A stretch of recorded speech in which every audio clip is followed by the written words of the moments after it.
Olá pessoal, tudo bem? Eu sou o Fernando Rocha, esse é o nosso Saúde e Bem-Estar que está começando agora e está sensacional. Dois assuntos muito interessantes. No primeiro bloco a gente conversa sobre história, sobre futebol, sobre medicina, sobre longevidade também, qualidade de vida. A gente conversa com uma lenda do esporte da medicina brasileira e mundial, Dr. Neilo Lasmar. A gente já teve o filho dele aqui, mas agora vamos saber onde tudo começou. E no segundo bloco, a gente fala sobre a iniciativa de 3 dias consecutivos de afastamento por mês para as mulheres, a chamada licença menstrual. Isso no segundo bloco. E no primeiro bloco, Dr. Neilo Lasmar, o programa está ótimo e está começando agora.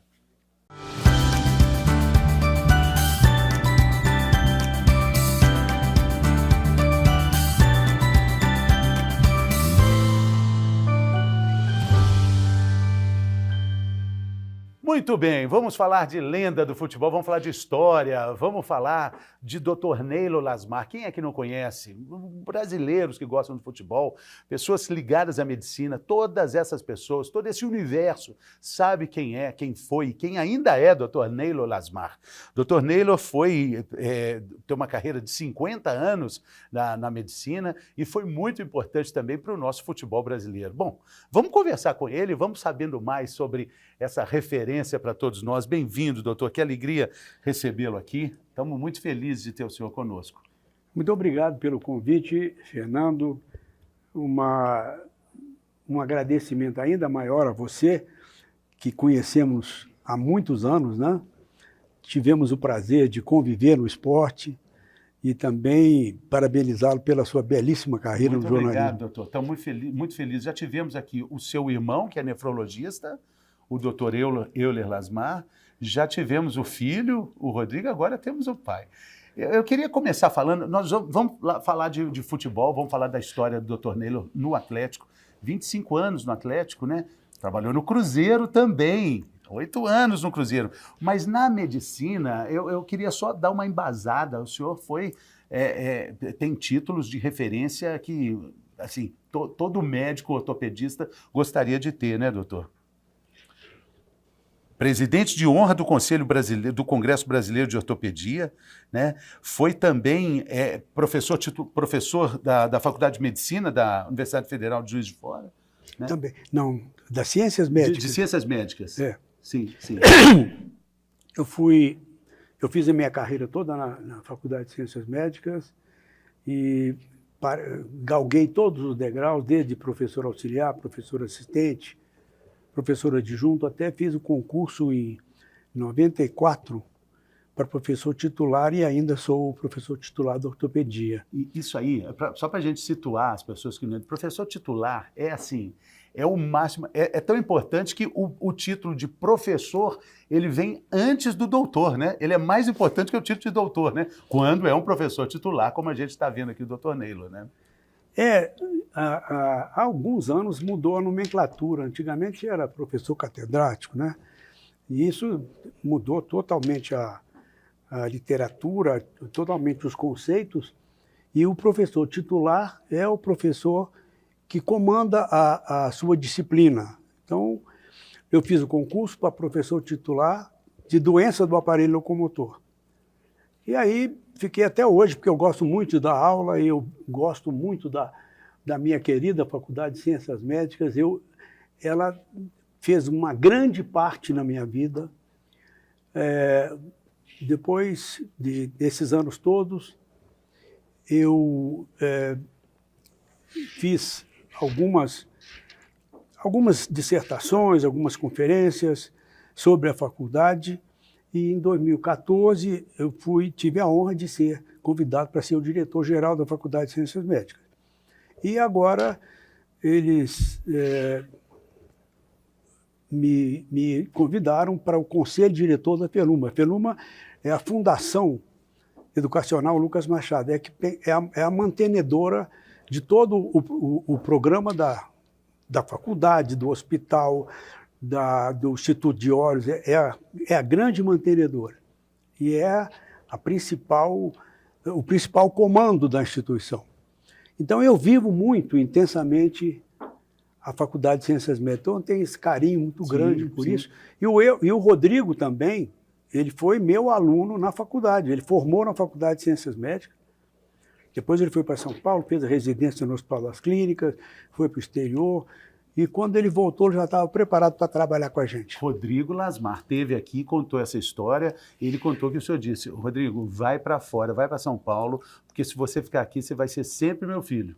Vai lá e seja o Rodrigo, que hoje é o Rodrigo, né? O senhor falou isso com ele. Isso é o cuidado que o pai tem que ter, né? Porque eu brinco muito, falo assim, olha, antigamente você era meu filho, hoje eu sou só o pai. Mas um pai feliz. O pai feliz, essa corujice faz brilhar os olhos, né, doutor? E quando a gente chegou aqui, a gente estava conversando, eu estava falando sobre essa vitalidade. Doutor Neilo Lasmar está com quantos anos? Calcula. Eu diria 57. Um pouquinho mais. Mas, Fernando, nós estávamos conversando antes daqui, e você me perguntou, o que você está fazendo? Eu falei, trabalhar muito.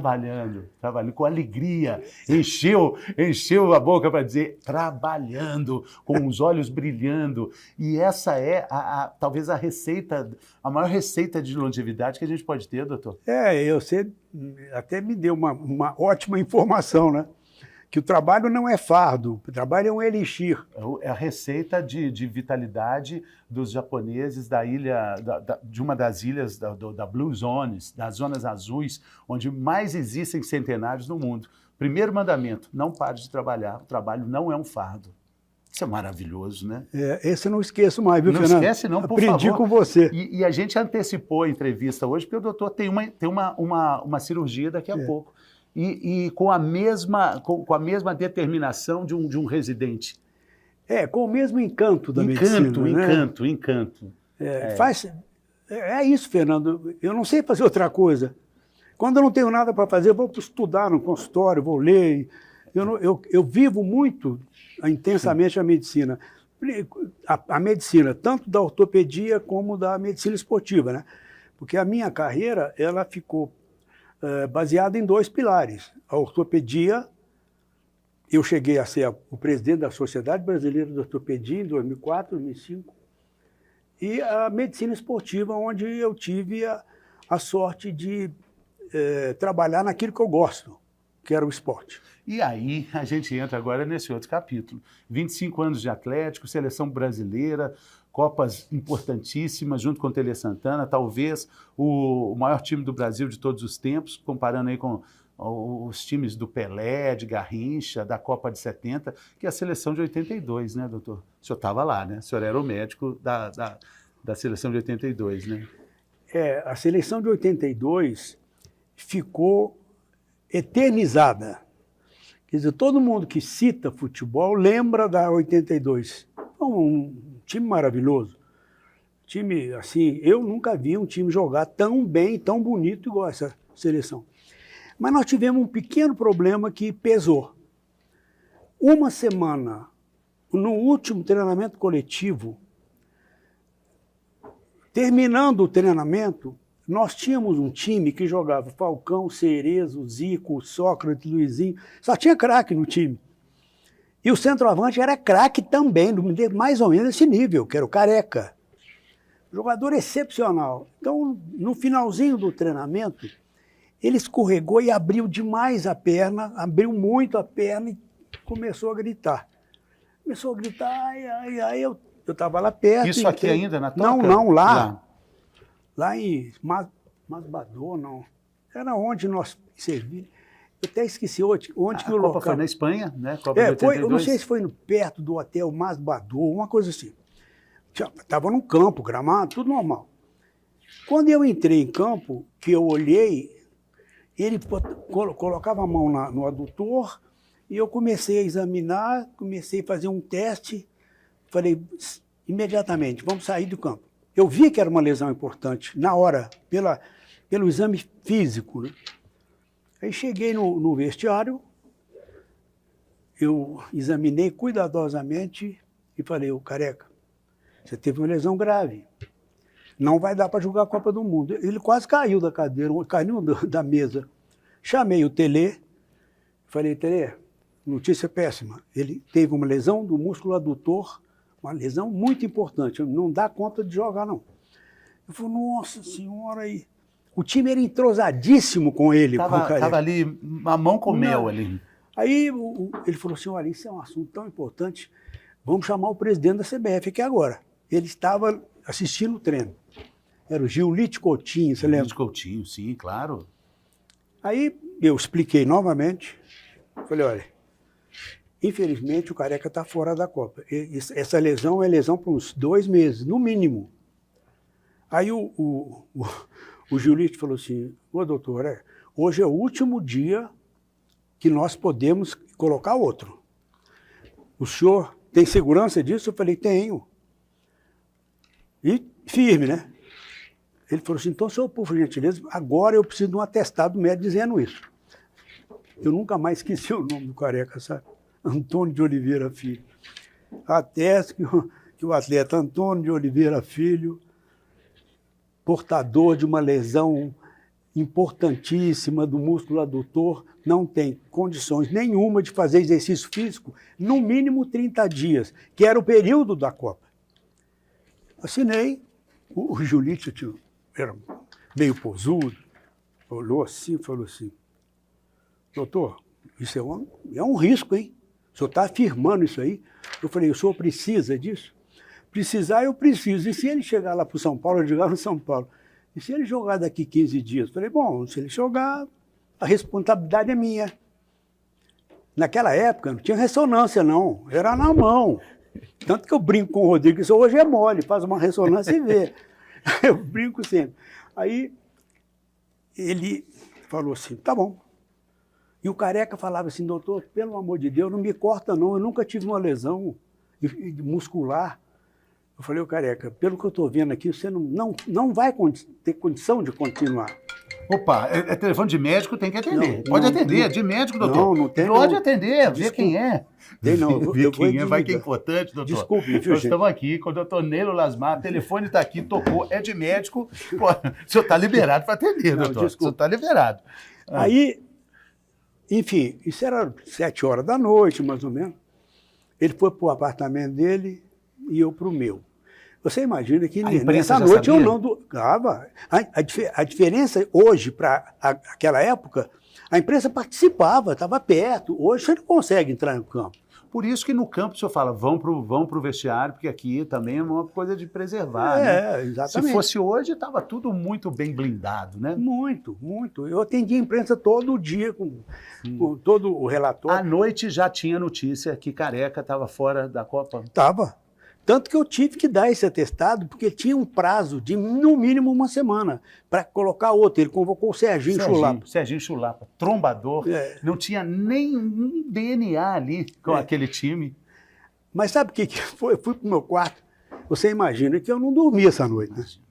Aí, quando foi 6 horas da manhã, eu estava com o telefone do meu apartamento, era o Careca. Ô, doutor, deixa eu vir aqui, porque eu não consegui. A minha coxa está toda roxa, desde aqui até o joelho. Eu falei, estou correndo aí. Graças a Deus. Levou 3 meses. 3 meses. Foi uma lesão idêntica a que o Ronaldinho Gaúcho teve aqui no Atlético, antes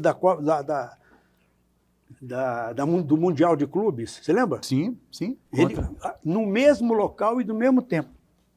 Quase que o time conseguiu jogar a final, né? Se não fosse o Raja Casablanca, né, doutor? Exatamente. Agora, ali, naquele momento, foi uma decisão que cabe somente ao senhor, ali na solidão de tudo que o senhor entendeu e percebeu na vida inteira, né? O Fernando, hoje, por exemplo, eu não sei se você... você lembra daquele lance do Neymar? Os 2 lances do Neymar.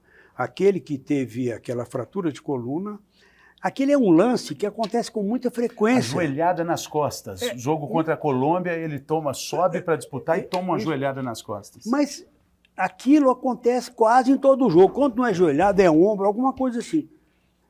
O Rodrigo deu uma entrevista e falou, vou precisar de um exame de imagem. Fez o exame de imagem, viu que tinha uma fratura. Naquela época tinha imagem, não.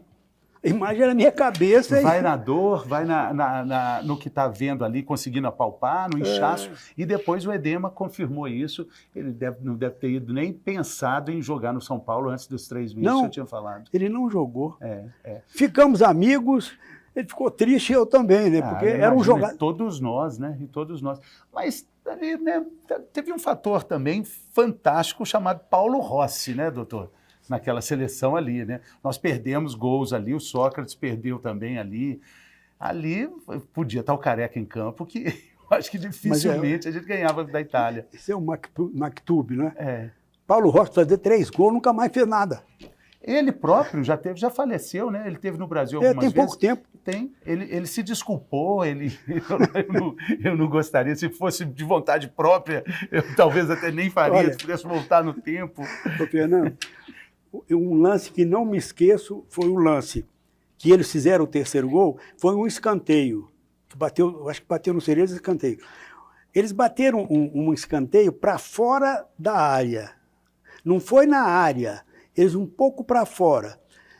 O cara bateu, quem chutou, acho que foi o Antonioni. Ele chutou, a bola bateu no Paulo Rossi e entrou. Ele disse, se ela fosse no goleiro, bateu nele e entrou. E antes o Cerezo crucificado por um lance que não foi exatamente culpa dele, né? Aquela recuada de bola ali do meio campo para a intermediária. Mas quantas vezes você já viu essa jogada? Muitas. Todo jogo tem. Todo jogo tem. Então, todo jogo tem. Não era o dia. Não era o dia nem com Careca, doutor. Nem com Careca eu acho que seria.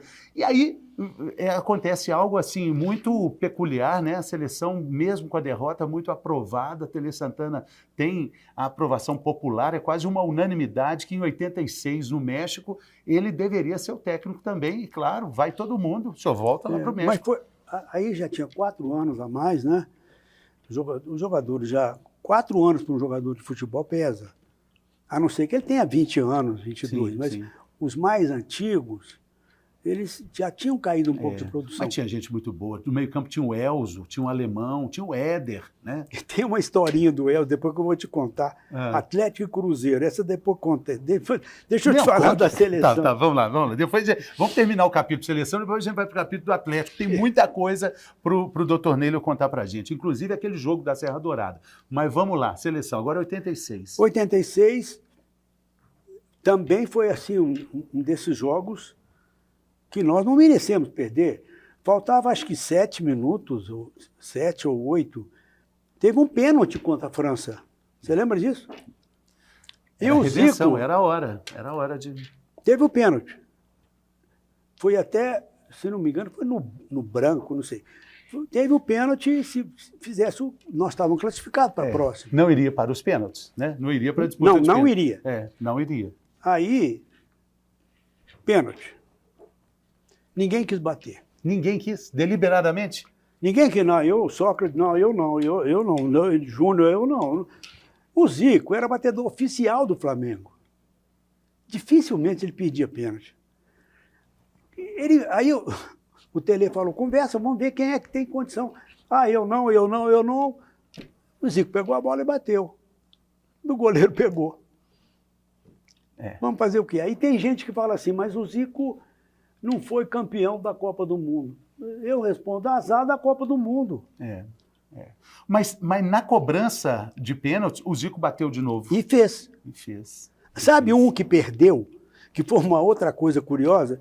Na véspera, depois que terminou o treino, estava tendo os jogadores batendo pênalti, e o Sócrates fez uma aposta com o goleiro. Se não me engano, era o Paulo Vitor, o goleiro. Não era o Valdir Pérez? Não, o reserva. O reserva. Combinou com ele lá, falou assim, eu vou bater 20 pênaltis. Se você perder um, ou se eu perder um, se você pegar ou eu perder, você ganha. Se eu fizer os 20, eu ganho, tá legal? Aí apostaram lá, sei lá o que, um jantar. Eu fiquei olhando, sabe? O Sócrates tomava 3 passos para trás, botava no ângulo, todos os 20 no mesmo lugar. E não pegava? Não pegava, o goleiro ficava só se o goleiro ficava naquele canto esperando, aí ele batia no outro. Ele fez os 20. Chegando no jogo, perdeu. E ele fez isso?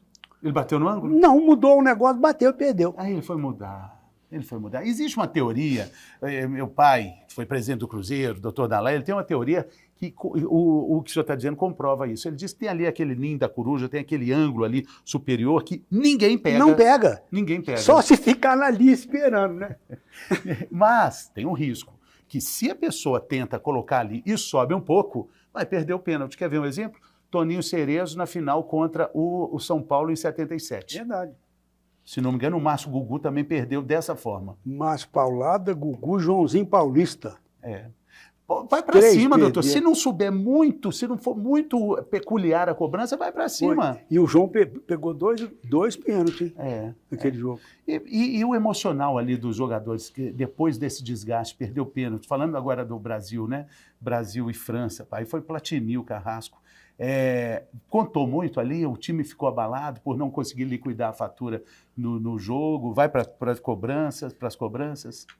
Eu acho que pênalti vai muito do emocional, sabe? Também.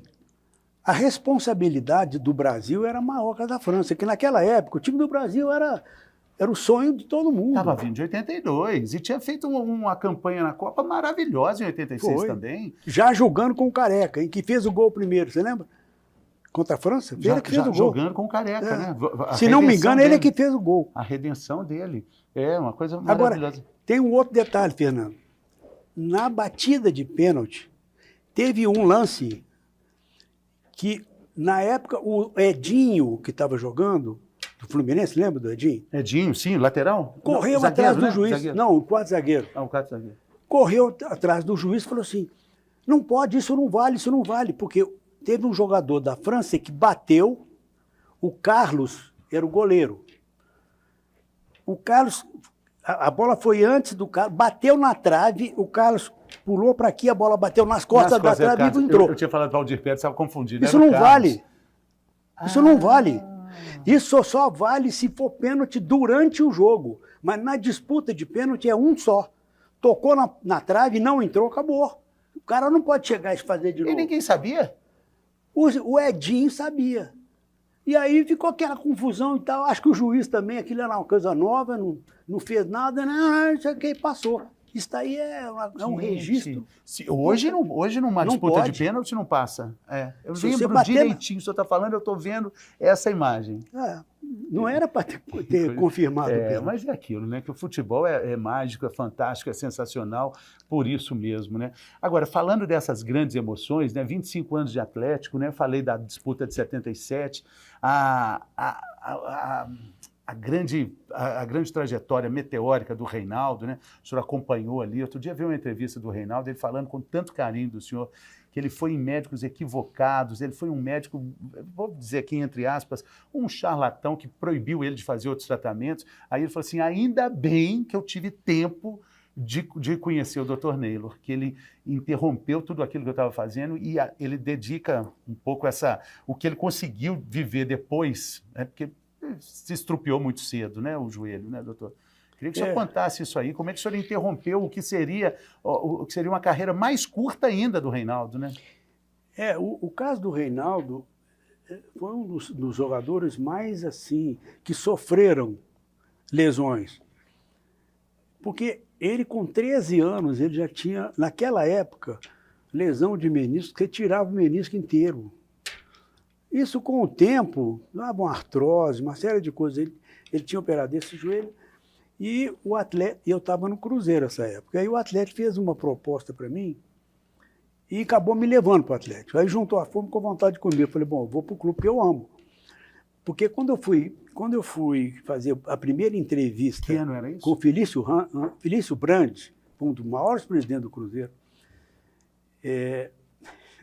quando ele chegou, eu cheguei lá, tinha marcado, ele tinha um escritório lá na indústria mineira de Moagem, lá na cidade industrial. Aí eu fui, parei o carro, teve uma guaritinha, o porteiro falou assim, pois não, qual é o nome do senhor? Eu peguei, dei meu nome e falou, tá, sim, o senhor é que é o médico, né? Tá bom. Ele olhou assim para o meu vidro, eu tinha esquecido o escudo do Atlético atrás. E era aquele de plástico. Eu perdi o meu emprego. Cheguei lá atrás devagarzinho, tirei e voltei. Falei, se ele souber... E ele sabia, você acredita? Ele sabia? Ele ainda brincou comigo. Tão visionário que ele sabia. Falou assim, não, é craque demais, eu preciso do meu time. Aí ele falou assim, doutor, é mais um que eu vou tirar de lá. Brincou comigo. Aí eu fiquei 8 anos. Doutor, então eu acho que hoje a gente está esclarecendo um mistério que eu acho que quase ninguém chegou a essa conclusão. A base desse encanto, desse sucesso todo, começa na Toca da Raposa. Sim, Toca da Raposa. Então o senhor é cria da Toca Eu também. que fiz o desenho. O senhor Ronaldo, Nelinho, é maravilhoso isso. Pai Piazza, Dirceu Lopes, Tostão, que tomou aquela água ali, é a água da Toca. É isso mesmo. Que coisa maravilhosa. Isso aí a Globo não mostra, né? Mas aí, 8 anos lá, era um time muito bom. Foi de 68 a 75. 75 o Atlético me levou e... Quase que o senhor pega Mas o me título levou de mais por Libertadores. causa do Reinaldo, viu? Quase que o senhor pega o título da Libertadores de 76. Eu não peguei, do Cruzeiro não. Mas foi principalmente pela história do Reinaldo. Sim, sim. Eles me falaram isso na época, nós precisamos muito do senhor lá, para o senhor ajudar, ver se resolve o negócio do Reinaldo. E graças a Deus ele jogou muitos anos depois. Ele jogou até os 31, mais ou menos, jogou no Palmeiras, chegou no Cruzeiro. No Cruzeiro, ele jogou até no exterior também. Mas se não fosse a intervenção do senhor, ele não teria condição. Olha, o dia que eu cheguei, o primeiro jogo, eu fui apresentado no dia seguinte, o Atlético tinha um jogo com Danúbio do Uruguai, no Mineirão. E aí eu fui com o presidente, com o vice-presidente, era o Valmir Pereira e o Tite, os dois já falecidos. Eles fomos lá, chegamos no vestiário, lá, me apresentaram rapidamente, os jogadores estavam sentados no chão assim, todos. E quando eu olhei para o Reinaldo, ele estava com o joelho desse tamanho, inchado. Eu falei assim, não dá para jogar não. Não dá não, pode tirar. E ele já tinha até assinado lá. Eu falei, não pode não. Aí tiramos ele do jogo e iniciamos um tratamento que, graças a Deus, deu certo para muitos anos. Ele continuou jogando. Muitos anos. Jogou na seleção brasileira. Foi para a seleção, né? Foi para a seleção. E acabei que... Sou muito amigo dele. Ele fala de forma maravilhosa. Agora, vamos naquele episódio lá, né, de que o médico, né, do clube, ele é o cara que está ali também em campo, ele está no túnel, ele vê coisas talvez assim, talvez até com mais emoção que o próprio treinador, porque ele está vendo o que está de fato acontecendo, né? E eu queria comentar com o senhor o jogo lá da Serra Dourada. Foi Libertadores aquilo, né? Aquilo foi. Não, quem ganhasse ia para o final. Ah, tá. Foi decisão da Libertadores. O Flamengo foi campeão ali com o Liverpool, eu acho que foi por causa desse jogo. E aí, aquele jogo chamado Batalha da Serra Dourada. Eu lembro até dos desenhos que existiam no campo da Serra Dourada. Eles fizeram, aquilo era novo, eles desenharam vários quadrados ali. E o juiz José Roberto Wright. Bom, o que aconteceu, doutor? Ali... Ô, Fernando, esse foi das maiores tragédias de futebol, porque, na minha opinião, ele foi tendencioso desde o início do jogo. E de todos os atleticanos, né? Todos os atleticanos acham isso. Né? Ele expulsou um, depois expulsou outro, não tinha jogo mais. E a única maneira era ver se o goleiro machucava. Então, nós machucamos o goleiro, pedimos... Aí não tinha mais jogo. Com 6 não dava para jogar. Mas foi um jogo triste aquele... Até outro dia eu estava olhando na internet aí os jogos mais... Sei lá como é que eles classificaram, de erros, uma coisa. Esse era o primeiro. Sim. O senhor ia contar a história do Elzo também, do Elzo contra o Atlético. É aquela que ele enfaixa a cabeça? Aquilo ali. Você lembra bem, hein? Eu lembro, vai. Você está bem. Memória tá boa. O que aconteceu? Aconteceu o seguinte, Mineirão com 130 mil pessoas, decisão do Campeonato Mineiro. Eu estava no Atlético. Não me lembro o ano certo, mas o Elzo era um jogador muito raçudo, ele era o capitão do time, tanto que ele chegou na seleção brasileira de 86. Né? Sim, fantástico. Aí o jogo estava empatado, jogo difícil, não sei o quê, sobe ele e um zagueiro do Cruzeiro. E chocam de cabeça. Cai um para um lado e outro para o outro.